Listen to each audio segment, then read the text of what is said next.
bonsoir à vous. Louis Tessal est avec vous pour une nouvelle vidéo. Juste avant de commencer, je vous demande de vous abonner et d'activer la cloche de notification pour ne rater aucune de mes prochaines vidéos. De la vidéo précédente, nous avons parlé de ce qu'on appelle les pronoms sujets en anglais. Donc, vous avez compris le cours? Alors, si vous avez compris le cours, continuez avec moi avec ces exercices. Nous allons maintenant passer à des exercices pour évaluer votre apprentissage. Vous avez appris avec moi que en anglais, il y a les pronoms sujets qui sont I, you, he, she, it, we, you and they, qui sont en anglais les pronoms sujets. Donc, on a appris que les pronoms sujets, ils sont là pour remplacer les sujets des verbes. Généralement, les pronoms sujets dans les phrases déclaratives se placent avant le verbe. Les pronoms sujets se placent dans les phrases interrogatives après le verbe. Nous allons commencer avec les exercices. We have subject pronouns, exercises. Exercises. Nous avons ici 13 phrases anglaises dans lesquelles nous allons remplacer les sujets par des pronoms personnels sujets. La première phrase, nous avons Miss White is very beautiful. Miss White is very beautiful. La seconde, Fred and Bernie are good friends. La troisième, the third in English, is James good at basketball? Le numéro 4, Maria plays tennis every day. Maria plays tennis every day. La cinquième, Angie and I are in love.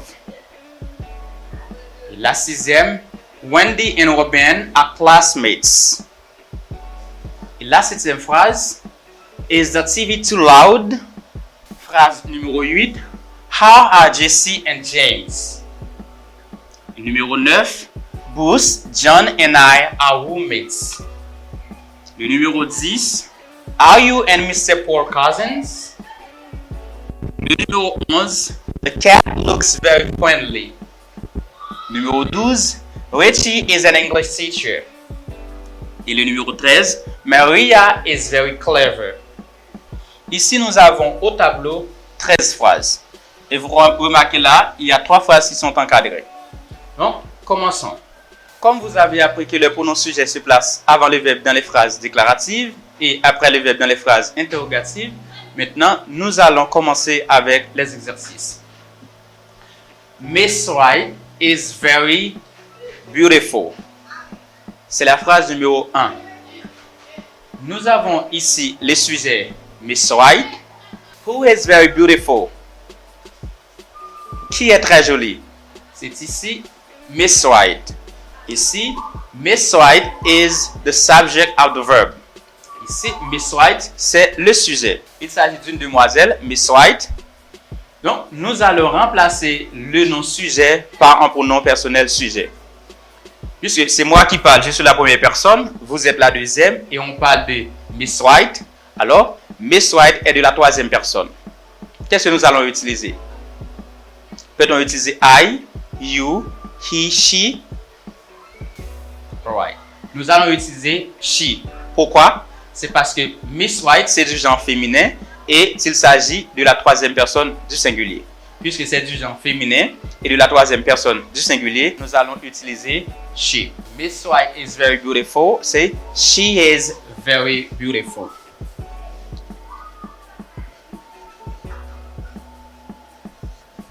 She is very beautiful.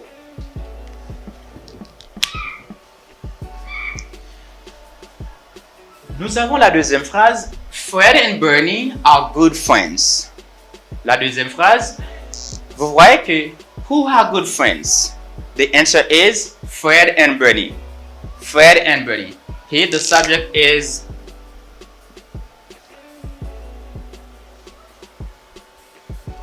the subject is Fred and Bernie.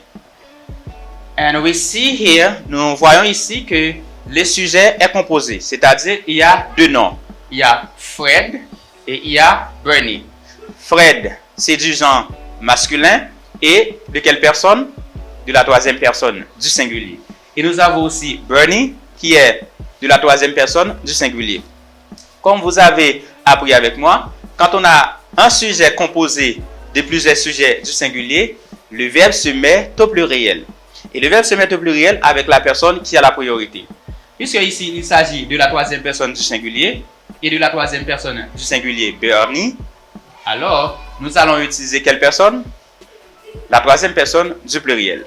Dans ce cas, nous allons utiliser they. They.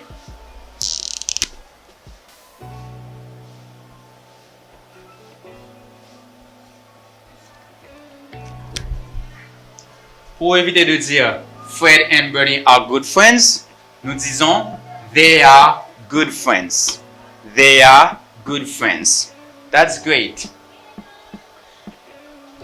Et la troisième phrase, is James good at basketball? La troisième phrase. Ici, il s'agit d'une phrase interrogative. Vous voyez, comme je vous ai appris, il y a ici is qui est le verbe et nous avons James, the subject. Ici, le sujet se place après le verbe is. Who is good at basketball? The answer is James.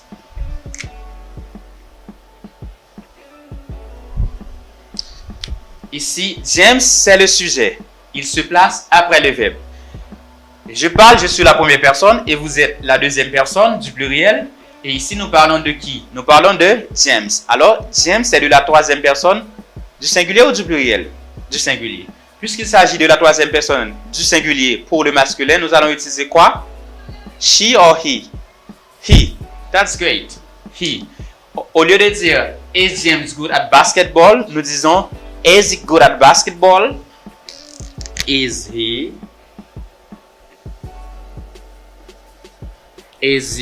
good at basketball?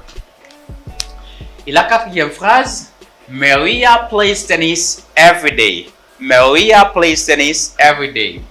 Vous voyez ici, who plays tennis? The answer is Maria. Okay? The answer is Maria. Here, Maria is the subject. The subject of the verb to play. Dans ce cas, il y a Maria qui est de la troisième personne. Maria, il s'agit du féminin. Puisqu'il s'agit du féminin, nous n'allons pas utiliser la troisième personne du singulier pour le masculin. De préférence, nous allons utiliser la troisième personne du singulier pour le féminin, qui est she. She. Maria. Et nous avons ici she. Au lieu de dire Maria plays tennis every day, nous disons she plays tennis every day. She plays tennis every day. Et la phrase numéro 5, Angie and I are in love.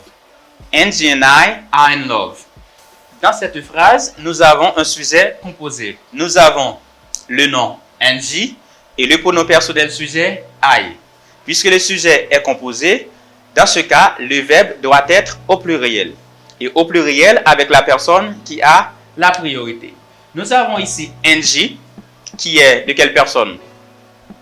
Très bien, de la troisième personne. Puisque c'est de la troisième personne, et nous avons le deuxième sujet qui est I, qui est de quelle personne? De la première personne. Alors, puisqu'il s'agit de la première personne, vous avez appris avec moi que la première personne domine la deuxième et la troisième personne. Puisque ici nous avons la première personne et la troisième personne, puisque c'est la troisième et la première personne domine et nous utilisons la première personne du pluriel. Oui. Et la sixième phrase, nous avons Wendy and Robin are classmates. Nous avons toujours un sujet composé qui est composé de Wendy et Robin.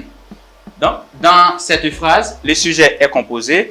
Nous n'allons pas utiliser les sujets du singulier, mais de préférence le pluriel. Eh bien, puisque nous parlons de qui ici? De Wendy, qui est de la troisième personne du singulier pour le masculin. Nous parlons aussi de Robin, qui est de la troisième personne du singulier pour le masculin. Nous allons utiliser quel pronom? troisième personne. Troisième personne du singulier ou du pluriel? Du pluriel, très bien. Au lieu de dire Wendy and Robin are classmates, nous allons utiliser la troisième personne du pluriel qui est they. They.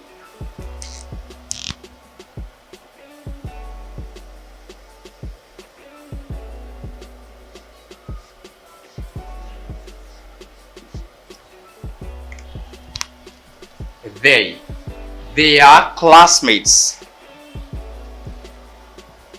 La septième phrase, Is that TV too loud? c'est une phrase interrogative. Ici, Nous avons le verbe. Ici, nous avons le verbe qui se place en tête de la phrase Et nous avons ensuite le sujet. Is that TV too loud? Yes. Ici, Le sujet, c'est quoi? C'est that TV.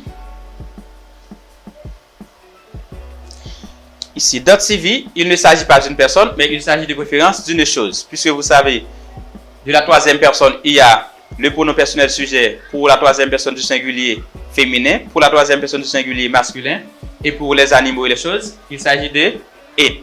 Puisque ici, on dit .tv, qui est de la troisième personne du singulier, il s'agit d'une chose. Nous allons utiliser ni he, ni she. Alors de préférence, nous allons utiliser it. It.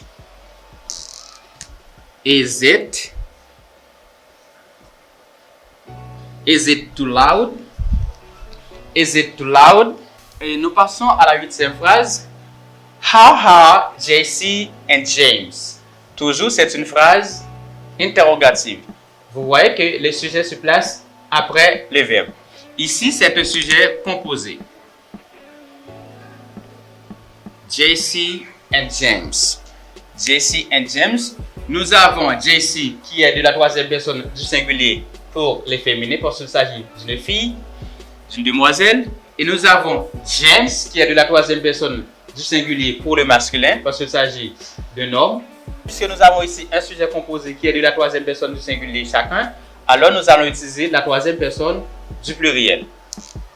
Nous allons utiliser quoi? They.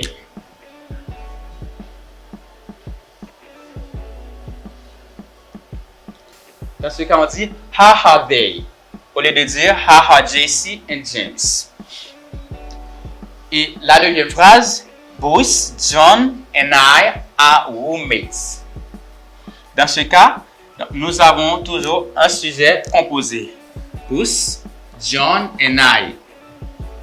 Ici, nous avons la troisième personne du singulier avec Bruce, nous avons la troisième personne du singulier avec John et nous avons la première personne du singulier avec I. Puis que nous ayons deux sujets de la troisième personne, Bruce and John, la première personne domine.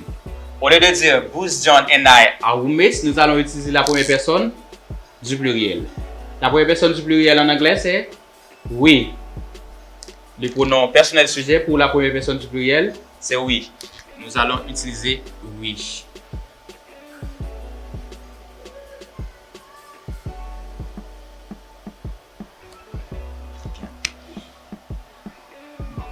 La deuxième phrase, are you and Mr. Paul cousins?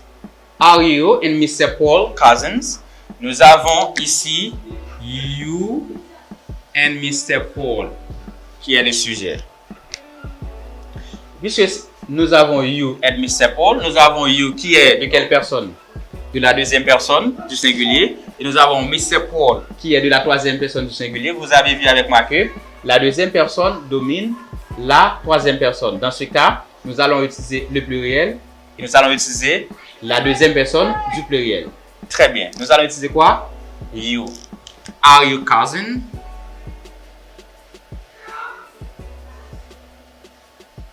Are you cousin?